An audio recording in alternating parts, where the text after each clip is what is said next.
Muchas gracias, Nuria, y también a la Fundación de Amigos del Museo del Prado por invitarme, ¿no?, a participar en este curso dedicado a la era de los genios, con una charla sobre los Leoni, sobre León y Pompeo Leoni, Renacimiento, manierismo al servicio del poder. Son dos grandes escultores, ¿no?, sobre todo León Leoni, que dedicó buena parte de su vida, como veremos, ¿no?, resumidamente, a la conmemoración de su patrono más importante, Carlos V, y Felipe II. Son dos representantes de lo que podemos llamar, ¿no?, renacimiento habsbúrgico. Bien, León Leoni nació en Arezzo. Arezzo está cerca de Florencia, en Toscana, en el año 1509. No voy a hacer un repaso exhaustivo de toda su vida. Sí quiero indicar cómo antes de entrar al servicio de los poderosos, que en un primer momento son nobles cercanos a Carlos V y luego ya directamente a Carlos V, pues como sucedió algunas veces en el Renacimiento, estos escultores que se dedicaban también a la orfebrería, también a la joyería, también a las obras de pequeño tamaño, y luego hablaré un poco de este tema, pues, como pasaba con Cellini, con Benvenuto Cellini, pues eran acusados, con razón o sin ella, de robar, ¿no?, de quedarse con parte del oro, de las piedras preciosas. Además había un sistema casi de acusaciones entre unos y otros por puras rencillas profesionales. De manera que en el año 1536 ya Leoni fue acusado de acuñar monedas falsas, y fue entonces cuando dejó la oficina de acuñación de Ferrara y se refugia en Venecia. Ese momento es muy importante porque en Venecia él va a conocer a Tiziano, va a conocer al arquitecto y también escultor Sansovino, al escritor Aretino, es decir, un poco a el cogollo de la intelectualidad veneciana de los años 30, que estaba empeñada en una renovación artística de la ciudad. El año 37, un año después, pues va a Roma, ¿no?, que es obviamente la sede del papado y uno de los lugares importantes para la creación artística, y allí otra vez se reproduce la rivalidad, en este caso con Cellini, que a su vez estaba también encarcelado por este tipo de actividades delictivas. Y Cellini le llega a acusar de intentar envenenarle. Es decir, que eran relaciones bastante difíciles y complicadas. En el año 1540 vuelve a ser otra vez encarcelado, no esta vez el propio León Leoni, por una acusación que le hace un joyero romano, y es nada menos que condenado a la amputación de la mano derecha.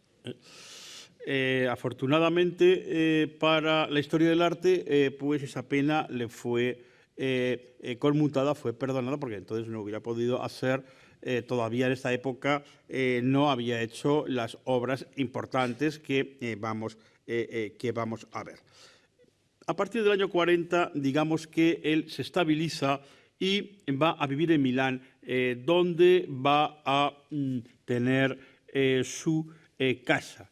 Una casa que pocos años después, él, sobre todo ya cuando está en relación con Carlos V y la corte imperial, va a convertir en un palacio cuya fachada, la parte de abajo, se ha conservado en la actualidad. Es lo que estamos viendo aquí, la llamada Casa degli Omeoni, y además la casa de Cellini, la casa de Leoni, en aquel momento era también, en el momento de su esplendor, una casa con una colección importante de esculturas, incluso esculturas de la antigüedad, que él va a ir comprando, pinturas importantes de Correggio, del propio Tiziano. Era un coleccionista importante, como también lo será su hijo Pompeo. Tenía, por ejemplo, en el patio un calco en yeso de la estatua de Marco Aurelio en el Campidoglio, y eso lo conocemos por las descripciones de la época, por ejemplo, la que hace su biógrafo Vasari. Y el propio Vasari califica a estos omeoni o prisioneros, ¿no?, de la fachada como el capricho de Leoni, y que él decía, el propio Leoni los calificaba así, de un capricho que cada uno los pudiera interpretar como quisiera. Y ahí nos introduce en el tema que vamos a tratar de lo que es no solo el clasicismo, sino también el aspecto como manierista, el aspecto más caprichoso, el aspecto más cortesano, el aspecto más preciosista de algunas de sus esculturas. En realidad, la obra de Leoni, desde el punto de vista estilístico, será un equilibrio entre el clasicismo y la monumentalidad, y un poco el sentido de orfebre, el sentido del capricho, el sentido de la preciosidad caprichosa propia del manierismo. Bien, aquí tenemos en esta estabilidad que va a conseguir Leoni, pues más o menos a partir de los años 40, lo que podemos considerar, o se tiene como autorretrato de Leoni, es de estas dos medallas, pues la medalla que he puesto más grande es la misma medalla. Por un lado tenemos a Andrea Doria, el gran general y gobernador de Génova, aliado de Carlos V, ¿no?, marino, y por otro lado el autorretrato de Leoni. Es decir, el primer protector, o uno de los primeros protectores importantes de Leoni fue precisamente Andrea Doria, es decir, un personaje ligado directamente a Carlos V. Un poco la flota mediterránea de Carlos V, en buena medida, era la flota del propio Andrea Doria, ¿no?, que era su feudatario. Entonces, a partir de este momento va a entrar en una relación que cada vez va a ser más importante con el emperador Carlos V. Bien, aquí tenemos, quiero decir que estas medallas, las imágenes que estamos viendo aquí de las medallas, son todas de la colección del Museo del Prado, ¿no? Obviamente las esculturas ya las conocen porque están expuestas, las medallas no, por razones obvias, pero la colección de medallas del Prado, que procede en su mayor parte del legado Pablo Bosch, uno de los grandes legatarios, no solo de pintura, que es lo más conocido, sino también una colección de medallas muy importante y además de mucha calidad, pues forman parte de las colecciones del Prado, y las imágenes que vamos a ver son las de las colecciones de este museo. Bien, aquí tenemos la primera medalla que en 1541 Leoni realiza en torno a Carlos V. Y vemos a el emperador y después la figura del río Tíber, ¿no? Esta manera de retratar emperadores con la figura alegórica de un río que solía ser un personaje ya anciano, barbado o desnudo, tal como aparece en la figuración del Nilo, por ejemplo, en los museos vaticanos, o sentado, como estamos viendo aquí, nos introduce en lo que realmente interesaba no solo a Carlos V, sino a Leoni, ¿no?, el dar una imagen clásica de el emperador y dar una imagen clásica de todo este mundo de la alta aristocracia italiana y flamenca que va a querer ser retratada por Leoni en las medallas, ¿no? Bien, aquí tenemos una medalla del año siguiente, 1542, otra vez Carlos V, y ahora con la alegoría de la piedad, pietas, ¿no? Que es uno de los atributos y de las virtudes que debe tener el gobernante. Vemos con toda claridad que ya en tanto Andrea Doria como esta primera de Carlos V, como esta de piedad, si nos fijamos en la imagen de Carlos V, aparece de perfil, imitación de las medallas de la antigüedad, de los emperadores romanos de la antigüedad romana, aparece barbado. Carlos V tiene barba a partir del año 1530 y va acentuando los rasgos clásicos deliberadamente para convertirse en un emperador clásico en el siglo XVI. Ya veremos por qué razones. Vemos que también tiene la corona de laurel, símbolo de la victoria, la armadura que imita las armaduras romanas, es decir, todo lo que luego vamos a ver en la gran estatuaria que el propio Leoni va a hacer en torno a Carlos V. Hay algunas excepciones, ¿no? Por ejemplo, esta medalla del año 1543 que alegoriza a Carlos V como la salud pública, con la alegoría de salus publica, que no aparece a la romana, ¿no? Que aparece más en traje cortesano, pero no va a ser lo habitual en la figuración de Leoni. Leoni es uno de los creadores de uno de los dos creadores esenciales, el otro es Tiziano, ahora lo veremos, de esa imagen clásica romana del emperador Carlos V. ¿Por qué?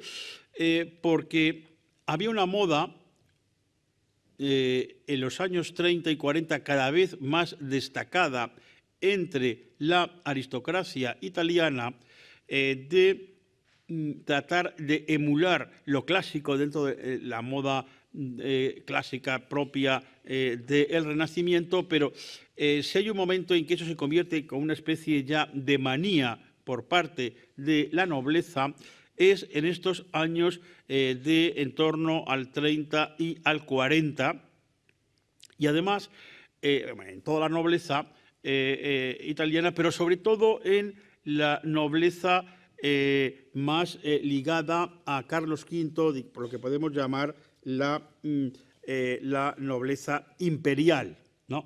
que son los que apoyan la política de Carlos V en Italia, como Andrea Doria, que acabo de señalar, o este que estamos viendo aquí, Ferrante Gonzaga, ¿no? Ferrante Gonzaga va a ser, Ábalos, me he equivocado, Ábalos va a ser una de las figuras clave que va a unir a Leoni con Tiziano y a los dos con la figura de Carlos V. Aquí estamos viendo un cuadro, es un cuadro de la alegoría del Marqués de Ábalos del Museo del Prado, un cuadro que luego va a ser de la colección real. Este era gobernador en Milán, es decir, uno de los lugares clave del dominio de la monarquía española en Italia, y a la derecha estamos viendo la figura también de Ábalos por Tiziano en un cuadro que ahora está en el Museo Getty en California. Bien, junto con la medalla y junto con la escultura en bronce o en mármol, materiales propios de la antigüedad clásica, está el tema de la representación con armadura. La armadura no es solamente un elemento de protección para la guerra. Las armaduras que vemos en la Armería Real de Madrid, por ejemplo, o las armaduras que vemos en los retratos de la época, sobre todo los retratos de Tiziano o las esculturas de Leoni, son armaduras o de parada, es decir, para un desfile, para una victoria o para una presentación a la clásica, como estamos viendo aquí en esta alegoría o en este otro retrato del Museo Getty, o simplemente para ser expuestas, ¿no? Como un elemento de exposición en las armerías. Era algo carísimo, algo absolutamente de lujo, infinitamente más caro que una pintura, y solamente los muy poderosos, la alta aristocracia o el emperador y luego Felipe II se pueden permitir tener esas grandes colecciones de armaduras. Todo eso es lo que les daba ese aspecto clásico que estoy señalando y que culminará, como digo, en los cuadros del veneciano y en la escultura de León León. Por este momento, aunque luego más adelante hablaré con un poco más de detalle, Carlos V le encarga en 1543, le encarga a Leoni la primera escultura, la primera medalla de su mujer, de la emperatriz Isabel, que había fallecido en 1539. El 1 de mayo de 1539, en Toledo, murió tempranamente, ¿no?, la emperatriz Isabel. Y a través de la retratística de Tiziano, como veremos un poco más adelante, Leoni se inspira y crea, entre Tiziano y Leoni, van a crear como la figura idealizada de la mujer del emperador, de la emperatriz, Isabel, que es la que ha llegado hasta nosotros, ¿no? En este primer recorrido un poco cronológico que estoy haciendo, quiero señalar, es la primera representación, ¿no? En el reverso están las tres gracias, ¿no?, otra alegoría clásica también a la belleza, ¿no?, y a la armonía, que es lo que se quiere aludir con el retrato de la emperatriz. Y vemos que el retrato de la emperatriz, tal como lo realiza Leoni en esta primera aproximación, está sacado de este o de otro retrato que se ha perdido y que luego veremos. Pero estas primeras relaciones de Carlos V con Leoni, estamos viendo que se desarrollan en el campo de la medallística, ¿no?, un campo que es muy importante dentro de esta moda antigua, como estoy diciendo, pero que no deja de ser un campo menor, ¿no?, como indica el propio Vasari en la vida. Dice, hay un momento en que Leoni dice, no he sido criado solo para hacer medallas. Es decir, que Leoni quería pasar al campo de la gran escultura, ¿no?, al campo de ya artes verdaderamente monumentales. Sin embargo, estamos viendo aquí todavía dos medallas. ¿Por qué? Porque son dos medallas de Leoni.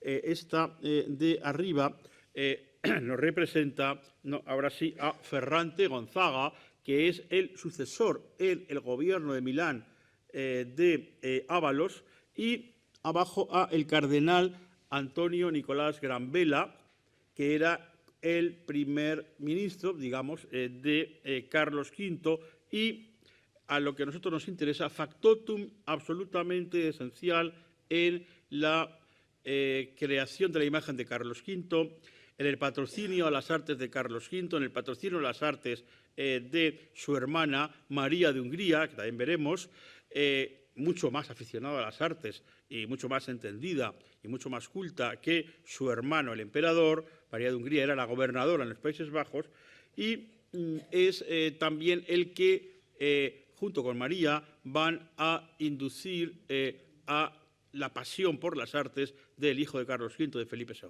¿no?, todavía príncipe Felipe. Es decir, que este personaje, él es también coleccionista, importante colección de pinturas, de esculturas, de medallas, de libros. En fin, es un personaje clave no solo en la política del Renacimiento, sino en la política artística del Renacimiento. Los artífices flamencos y de centroeuropeos y demás que vinieron, por ejemplo, a hacer el Escorial, pues en buena medida fueron traídos por Grambela. Y la idea del Escorial, en una fecha un poco, 20 años después a esto que estamos viendo, se debe a Grambela. O sea que estamos hablando de un señor muy importante, ¿no? Bien, ¿por qué estos dos juntos? Porque el momento clave del patrocinio de la Casa de Austria a Leoni se produce a final de los años 40, en torno a 1547, 48, 49, hasta el año 51, 52, en todo el ciclo de esculturas, que son las que se conservan aquí en el Museo del Prado, y eso se debe a la idea y la iniciativa de este personaje, ¿no?, del cardenal Grambela, que fue el que encargó a este otro personaje, Ferrante Gonzaga, ¿no?, de una familia importantísima de Italia, gobernador en Nápoles, gobernador en Milán, que indujera y controlara la ejecución de un amplísimo programa de esculturas que comprenderían a Carlos V en bronce y en mármol, Carlos V de tamaño entero, Carlos V en busto, en bronce y en mármol, su mujer, la emperatriz, en bronce y en mármol, luego su hijo, Felipe, también en bronce, su hermana María de Hungría en bronce, en fin, todo el conjunto, ¿no?, los dos relieves que hay también aquí en la colección del Museo del Prado, todo ese conjunto que se va a realizar en Milán a finales de los años 40. Poco como para abrir boca de ese conjunto, pues una de las últimas medallas que vamos a ver. Esta medalla, que es quizá la obra más importante en el campo de la medallística en torno a Carlos V, vemos la perfección ya que en 1547 pues, y 1548 va a conseguir Leoni a la hora de representar a la clásica como emperador romano a Carlos V, ¿no? Aquí vemos todos los elementos, el laurel, la armadura, el toisón de oro, el perfil y el sentido majestuoso, ¿no?, clásico, que le va a dar en esta medalla en plata. Y en el reverso vemos que lo que representa Leoni es la caída de los gigantes, ¿no? Júpiter es una cita de la Eneida, que ya veremos que va a ser muy importante en todo este momento, Júpiter expulsando a los gigantes, que es una alegoría del castigo del Padre de los dioses a los que se han rebelado. Es decir, es una alegoría del poder que interesa a Carlos V en estos momentos, porque esta medalla es una medalla conmemorativa de la batalla de Milberg y de todo el momento posterior a la victoria contra la Liga de Esmalcalda que hace Carlos V.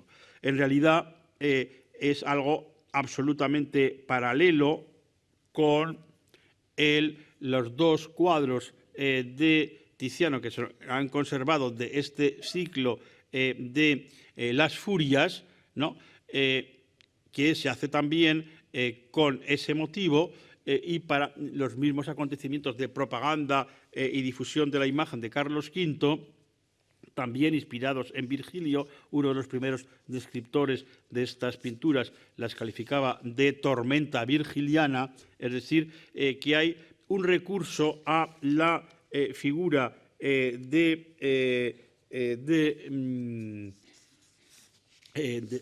Virgilio y la Eneida como justificación y explicación clásica, como veremos, de todo este ciclo.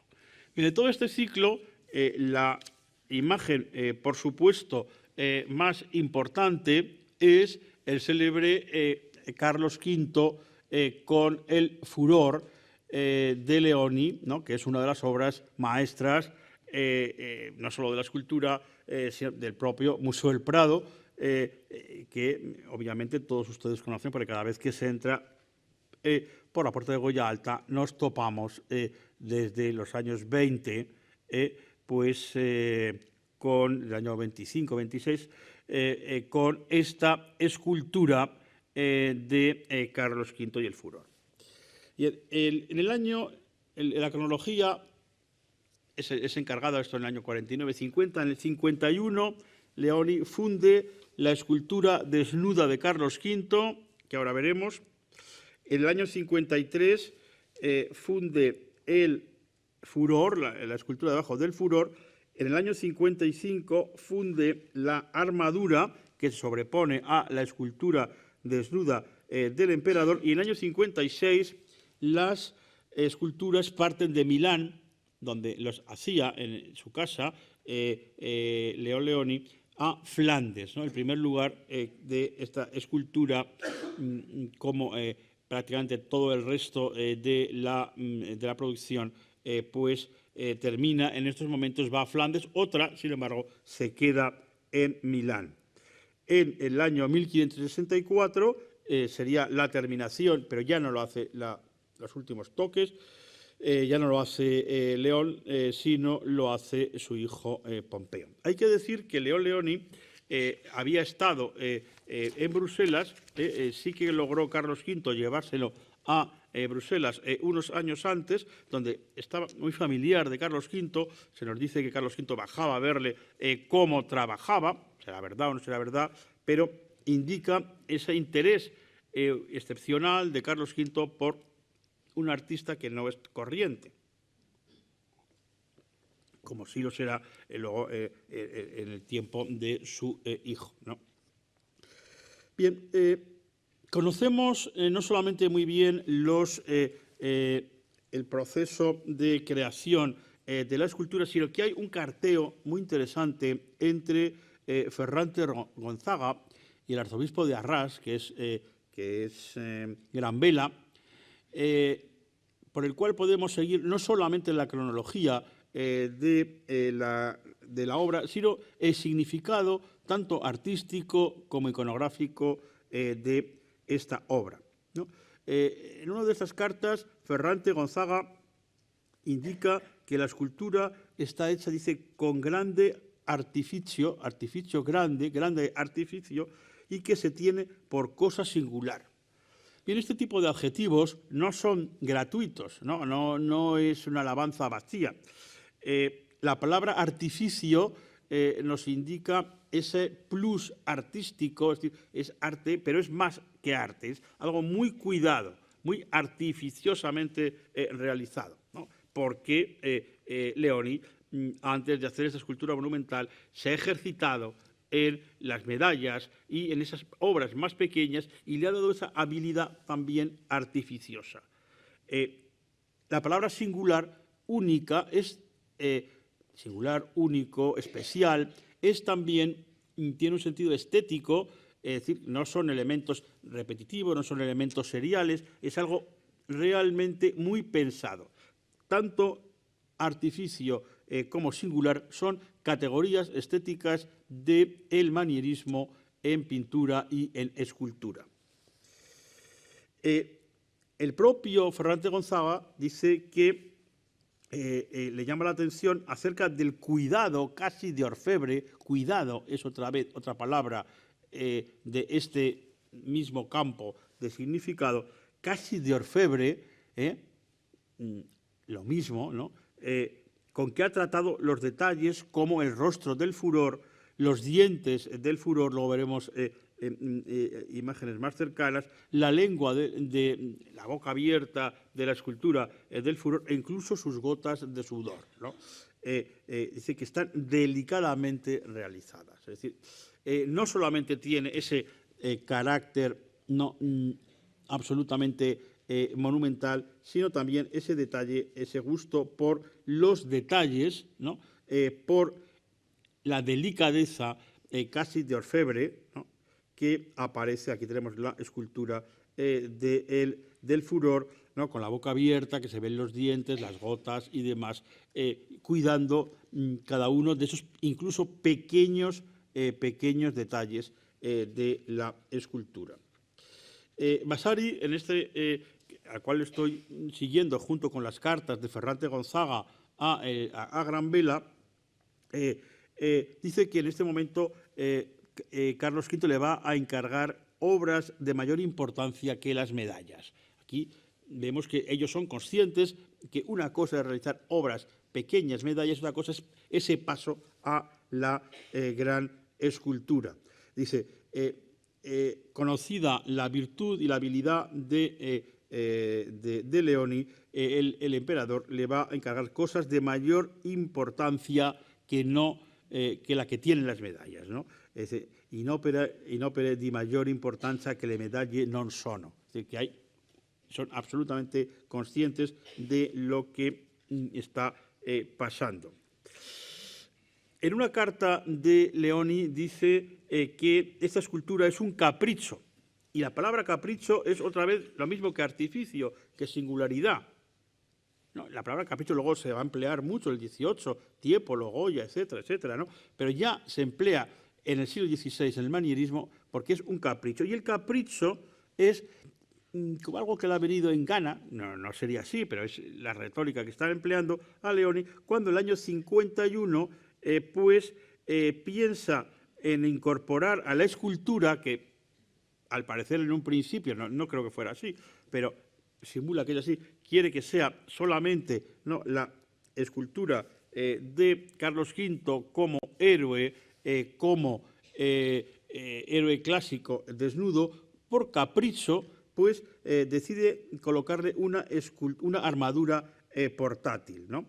Y entonces la califica, dice, mi nuevo capricho que contentaba a su majestad con la estatua que se armaba y se desarmaba. Este juego de colocar, quitar, poner, verlo armado, verlo desarmado, es un juego también, ¿no? Tiene un significado profundo, político, que ahora veremos, pero también es un juego puramente formal, puramente estético, que está dentro de la categoría del manierismo. Vasari describe la armadura como molto gentile, muy bella, muy gentil. Destaca también ese juego de quitarla y no quitarla, que produce, dice, tanta gracia. Entonces estamos viendo que artificio, singularidad, capricho, gracia, es decir, que son todos los elementos de la estética del manierismo. Pero lo más artificioso de la escultura, ¿no?, es el juego de la composición. Dice, el artificio ha consistido en cómo habla Leoni, he acomodado las dos figuras con poca base y una no molesta la visión de la otra. Y de todas las 4 vistas que ha de tener la escultura, no molestan ninguna y la menos bella es la mejor. Es decir, que lo que cuidó al máximo Leoni fue que la visión de la escultura tuviera un punto de vista bello desde cualquier lugar que se viera. Esto es muy importante porque, ahora lo vamos a ver, en la discusión que había en la época de si el arte de la pintura era mejor o más interesante que la escultura, pues los escultores decían que la escultura era mejor, superior, porque, por ejemplo, permitía muchos puntos de vista. Y eso los pintores ya veremos cómo van a responder, ¿no? Esa idea de la multiplicidad de puntos de vista es la idea de la dificultad, ¿no?, que es también otro de los términos propios de la estética manierista. Y esta escultura, esto tenía que haber hecho un vídeo, pero vamos, lo pueden hacer la experiencia en cualquier momento dando una vuelta por la rotonda de Carlos V y se puede observar que desde cualquier punto de vista componen una figura bella. Eso es muy difícil de hacer, exige mucho pensamiento, exige mucho dibujo, mucha reflexión previa. Y eso es el máximo artificio de la escultura, que sea una escultura para ver desde prácticamente infinitos puntos de vista. Bien, esta escultura, entonces, no solamente es importante por la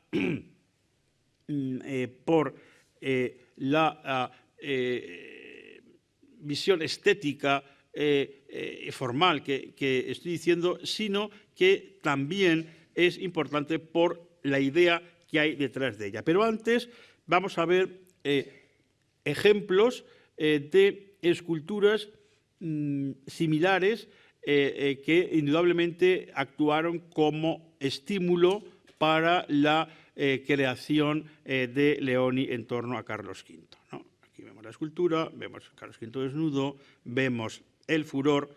Bien, el gran ejemplo, indudablemente, es el Perseo de Cellini, ¿no? Que posiblemente sea la escultura en bronce de mayor calidad de todo el Renacimiento en la Plaza de la Señoría de Florencia, y que tiene también esa cualidad, ¿no?, querida por Cellini, de poderse contemplar desde cualquier punto de vista, incluso de espaldas, donde pues Cellini ha hecho esta especie como de, se piensa que es su propio autorretrato, ¿no?, una cosa así un poco arcimboldesca, pues eso es el máximo, ¿no?, de perfección y el máximo de capricho posible. El tema de las esculturas que se pueden rodear y que tienen visiones privilegiadas, también el ejemplo máximo está también al lado del Perseo de Cellini, es el rapto de las Sabinas de Juan de Bolonia en la Plaza de la Señoría, aunque es una escultura posterior a la de Leoni, pero nos indica ese gusto por esa complicación de rodear a la estatua y de verlo desde todos los puntos de vista que sea necesario. Los pintores respondían de esta manera, ¿no? Y Broncino, que era el pintor oficial de la corte de Cosme I de Medici, pues realiza este retrato de uno de los enanos de la corte, el enano Morgante, y como era no corriente, pero sí se hizo varias veces, la misma figura en dos cuadros, ¿no?, por delante y por detrás, para indicar, bueno, pues nosotros no podremos rodear, pero también podemos realizar esos puntos de vista distintos en torno a la pintura.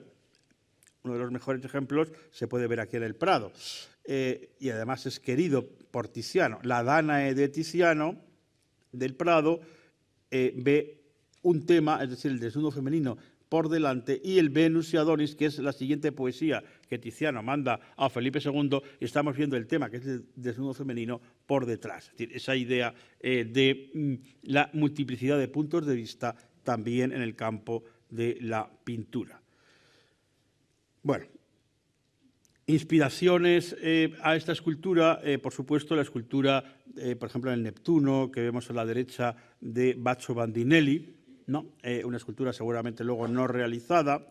En estas otras esculturas también de Baccio Bandinelli de héroes italianos, está entonces en ese contexto, en el Neptuno de Gian Bologna para la plaza de la catedral de Bolonia, es decir, que la escultura está dentro, o el Neptuno de Amalnati, otra vez en la Plaza de la Señoría de Florencia. Este tipo de escultura, ¿no?, antes y después del Carlos V, pues resultaron realmente muy frecuentes en Italia, y está plenamente dentro de esa doble cultura de la monumentalidad y de la preciosidad,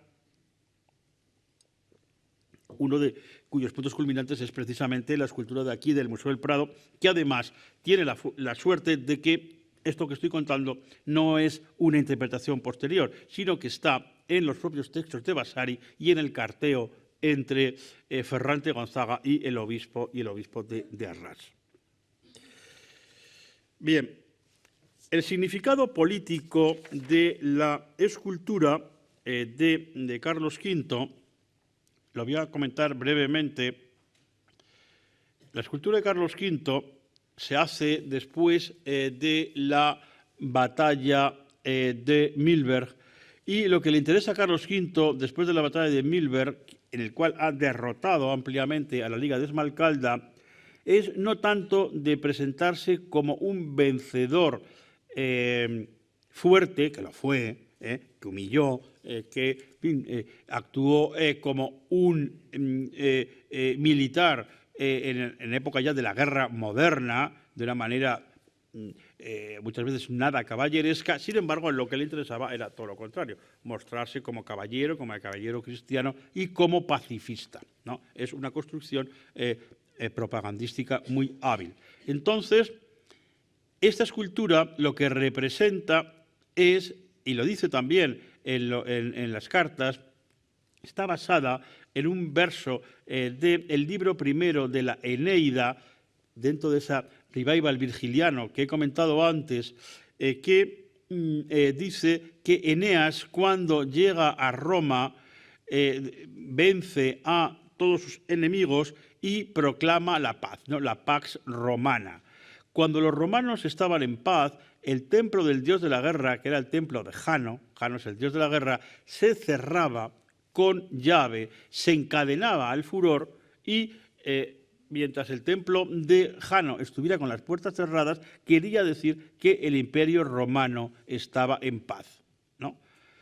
Esto es lo que está representando la escultura. El momento en el cual Carlos V, que tiene una postura elegante, impositiva, pero no violenta, está encerrando con las cadenas en el templo de Jano a el furor, a la guerra. Es decir, es, en definitiva, una alegoría de propaganda pacifista de Carlos V, ¿no?, basada en el mundo de la Eneida y de las citas virgilianas, ¿no? Igual que los gigantes de la medalla y los gigantes de Tiziano están también basados en el comienzo de la Eneida y en el poema también de Virgilio, de Ovidio, de las Metamorfosis, en el cual es una alegoría de Júpiter y de lo que puede pasar a aquellos que se enfrentan a Júpiter. Es decir, lo que les puede pasar a aquellos que se enfrentan a Carlos V, que serán despedidos, serán castigados, como lo fueron los gigantes. Es decir, que hay todo este interés por el mundo clásico, es un interés por el mundo clásico no solo formal, no solo por el perfil de las medallas, no solo por los materiales del bronce, sino también por el sentido ideológico y literario que tienen todo el programa de esculturas. El programa de esculturas es muy amplio, no vamos a verlo todo, pero sí tiene otro punto importante en el busto de Carlos V por Leoni, que también está en el Museo del Prado. El busto de Carlos V, que lo estamos viendo aquí, recupera no solamente el material broncíneo, que es un material que aludía ya de por sí a la guerra, al mundo clásico, sino otra vez a la armadura, alude también al sistema de representación en busto, ¿no?, que es un terma romano inspirado en los bustos romanos, como el busto de Cómodo, por ejemplo, que ahora está en los museos capitolinos, pues sirve de inspiración. Vemos que en la base está el águila, que es también el animal imperial y el animal de Júpiter, el símbolo de Júpiter, ¿no? Inspiración. También una posible inspiración, porque las fechas son muy parecidas, en el busto de Cosme, lo florentino. Había muchas relaciones entre Florencia y Carlos V, entre otras cosas, porque él había repuesto a los Medici en Florencia como grandes duques de Toscana, que eran vasallos suyos. Aquí tenemos el busto de Cosme por Cellini, ¿no?, que es también perfectamente, se puede poner en paralelo con el busto de Carlos V, ¿no?, que acabamos de ver. Esta inspiración, otra vez, en el mundo clásico, ¿no?, y cristiano. Aquí es el busto otra vez. La medalla que aparece aquí labrada está basada en el Cristo de la Minerva, el Cristo de Minerva médica de Miguel Ángel en Roma. Es decir, aparecen alusiones al mundo clásico, el mundo pagano, pero también al mundo cristiano. Carlos V era Miles Christi, ¿no?, el soldado de Cristo. Por esta misma época, después de la primera medalla que ya hemos visto, Carlos V sigue interesado en su mujer, en la representación a la clásica de él, y la representación no tanto a la clásica, sino a la ticianesca de la emperatriz. Aquí vemos el primer retrato, que solamente conocemos por este grabado, posiblemente inspirado en este cuadro flamenco, de la emperatriz, y seguramente no sea tanto del retrato de aquí del Prado, que es un poco posterior, sino de este retrato de donde, hoy perdido, de donde Leoni se inspira. El propio Tiziano se inspira en este retrato doble, ¿no?, de Carlos V y la emperatriz, que conocemos por esta copia de Rubens, no por el original, el cuadro del Prado, que ya hemos visto, y la escultura en bronce también en el Prado de la emperatriz, que es un desarrollo de la escultura de la pintura de Tiziano de cuerpo entero. En realidad, vemos aquí en bronce la escultura en mármol, una reinterpretación de un pintor de la corte imperial ya de finales del siglo XVI, es decir, que la imagen que nos ha llegado de la emperatriz Isabel es una imagen tizianesca recreada después por Leoni, ¿no?, una imagen ideal realmente, pero es la imagen que, tal como quería el emperador, tal como quería Carlos V.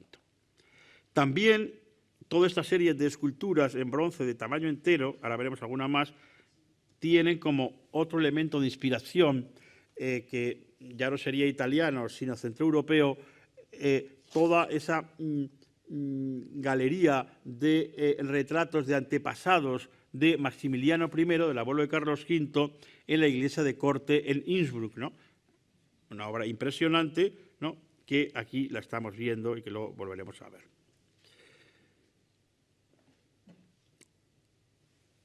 Un poco la culminación de Leoni como escultor de Carlos, de la emperatriz y del hijo de Carlos, Felipe, sería este camafeo, ¿no?, que se conserva en el Metropolitan, pero ya cuando aparece el príncipe, ¿no?,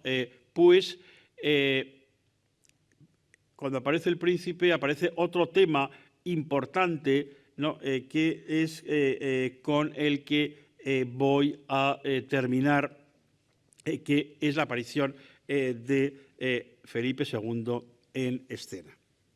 Bien, la aparición de Felipe II en escena se produce también en las mismas fechas que la batalla de Milberg. Inmediatamente después, es decir, la batalla de Milberg fue en el 47, y Carlos V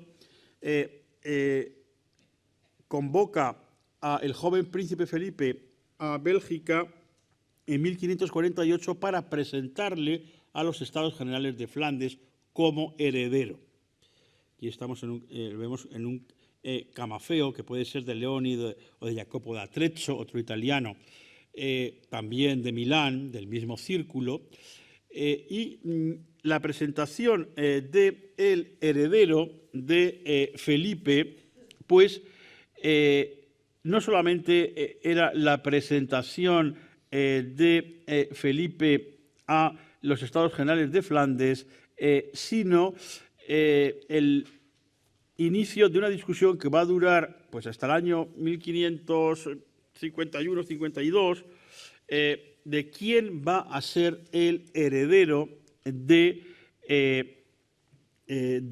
las inmensas posesiones de Carlos V. Es un tema que va a preocupar muchísimo a la familia, que va a provocar dos reuniones, dos dietas, como se decía entonces, en Augsburgo en 1548 y en 1551, y todas las representaciones que hay en torno a Felipe II, a Carlos V, a María de Hungría, que es el personaje que estamos viendo aquí, ¿no?, la hermana de Carlos V y tía de Felipe II, giran en torno a quién va a ser el heredero, sobre todo del título imperial, ¿no? Porque, como ustedes saben, Carlos V tenía un hermano, su hermano Fernando, que era menor que él, se había educado en España. Cuando Carlos V llega a España en el año 17, pues enseguida tiene que sacar de España a su hermano porque él se había educado, él había nacido en Alcalá de Henares y había vivido en España todo ese tiempo. La nobleza castellana se sentía más a gusto con Fernando como rey que con el rey heredero, que era Carlos. Entonces, para evitar problemas, pues Carlos lo que hizo fue mandar a Fernando al imperio, mandarlo a Austria, a Viena y demás. Entonces, luego, claro, utilizó continuamente a Fernando en sus polémicas, en sus luchas contra turcos, protestantes y demás en la frontera del imperio. O sea, que era un personaje que a la vez que le podía disputar elementos, le resultaba enormemente útil, ¿no? Entonces, una relación muy interesante, políticamente e históricamente muy interesante. Y lo que quiso siempre Fernando era que ser nombrado emperador, es decir, que el título imperial y la posesión de Centro Europa recayera en él y que el hijo Felipe quedara con la parte simbólicamente a lo mejor menos importante, porque no era el título de emperador, pero con la parte importante, es decir, los reinos de Castilla, de León, es decir, los reinos de la península ibérica, que implicaban Italia, que implicaban Flandes y que implicaban América, es decir, la parte del León, política, económica y desde todos los puntos de vista.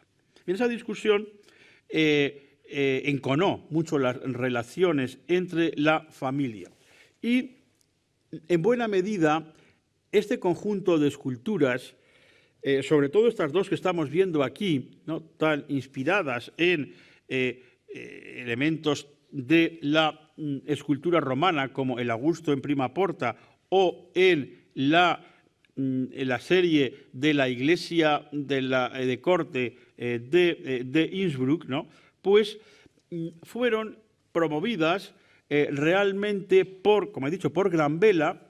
Detrás de todo las promociones de Gran Vela siempre estaba esta mujer, ¿no?, que era la más lista de la familia, indudablemente, no solamente como política, sino también desde el punto de vista cultural. Y lo que quería María y lo que quería Felipe era, y lo que no sabía muy bien que quería Carlos V, era que Felipe heredara el título de emperador, ¿no? Al final, pues las cosas no salieron como querían, porque el que se quedó con el título de emperador fue Fernando y el que se quedó con el título de rey de Castilla, de León, de Navarra, Nápoles, en fin, todas las grandes posesiones, fue Carlos V. Me cuento todo esto porque, como el título de emperador estaba ligado a el Imperio Romano, ¿no?, y luego al Imperio Romano Germánico, es decir, a la herencia de Maximiliano y a el mundo clásico, era muy importante sobre todo para María y para Felipe, y para Gran Vela, que eran absolutamente aficionados al arte, que hubiera imágenes de Felipe II, de su familia, del propio Carlos, como emperadores, imágenes a la clásica, ¿no? Fijaros que en esta serie no aparece Fernando, para nada. Y Felipe aparece como un emperador romano, arqueológicamente romano. Su tía aparece como viuda clásica, ¿no?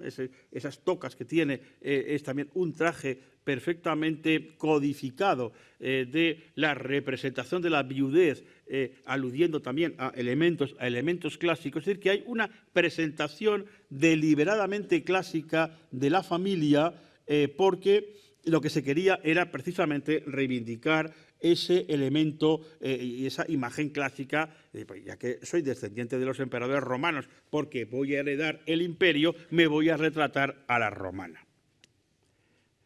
Claro, todo esto, como sabemos, luego no pasó. Y hay huellas artísticas aquí en el Museo del Prado realmente impresionantes, que no voy a poner la imagen, pero sobre todo en un cuadro que conocen perfectamente. En estos años, además de toda esta serie, y con esto ya acabo, de esta serie de esculturas, Tiziano realizó el cuadro de la Gloria, ¿no? De los pocos cuadros encargados por Carlos V desde el principio hasta el final, pero que ni siquiera Carlos V a caballo de Tiziano está encargado por Carlos V, está encargado por María de Hungría. Pues bien, este cuadro, que fue llevado luego por Carlos V a Yuste, se puede ver a Carlos V, a la emperatriz, a sus hermanas, al heredero, Felipe, pero no está Fernando. Fernando está excluido de esta serie de esculturas y Fernando está excluido del cielo, muy importante. Será emperador, pero no vas a ir al cielo. Es decir, que estas imágenes tienen detrás una carga histórica y política realmente muy importante. Termino con lo siguiente. Todas las esculturas, algunas fueron a Bruselas, otras quedaron en Milán y solamente ya Felipe II, en fecha no determinada, pero seguramente sería los años 60 o 70, las trae a España, aparecen en el inventario de Felipe II del Alcázar de 1600, pero dice que están como en los sótanos, en los bajos del Alcázar. Es decir, que estas esculturas, como no habían cumplido su función, pues fueron arrumbadas. Y hay que esperar nada menos que al siglo XVII, es decir, 2 o 3 generaciones después, para que estas esculturas empiecen a salir a la luz, ¿no? Y el furor, Carlos V y el furor, empieza a salir a la luz y se coloca en uno de los patios de entrada del Buen Retiro, muy cerca de donde estamos ahora. Pero eso ya son los años 30 del siglo XVII. Estas esculturas, que por otra parte son magníficas, como estamos viendo,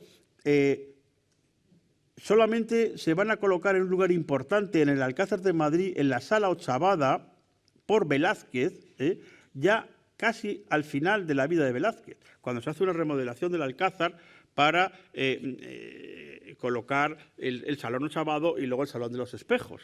Pero es decir, que hasta el siglo XVII, estas esculturas, cuando ya habían perdido todo su significado político, toda la polémica en torno a la sucesión imperial, cuando solamente aludían ya a la gloria clásica del imperio, a la figura clave de Carlos V y sobre todo a su condición de obras de arte absolutamente magníficas, pasan a ocupar lugares centrales en la colección real, es decir, en el nuevo palacio que el conde-duque Olivares hace para Felipe IV en los años 30, es decir, el Buen Retiro, o en la Sala Ochavada, que también, con cuadros de Rubens, Velázquez y demás, precede al Gran Salón de los Espejos del Alcázar, es decir, las 2 salas más importantes del Alcázar de Madrid. Hasta ese momento se sabía que existían, por supuesto, pero no habían encontrado un lugar en la colección.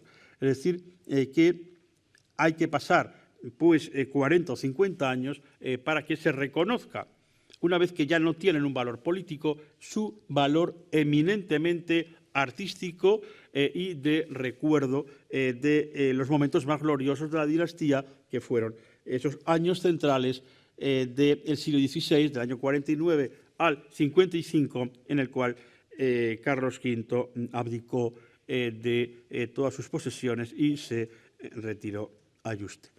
Pues muchas gracias.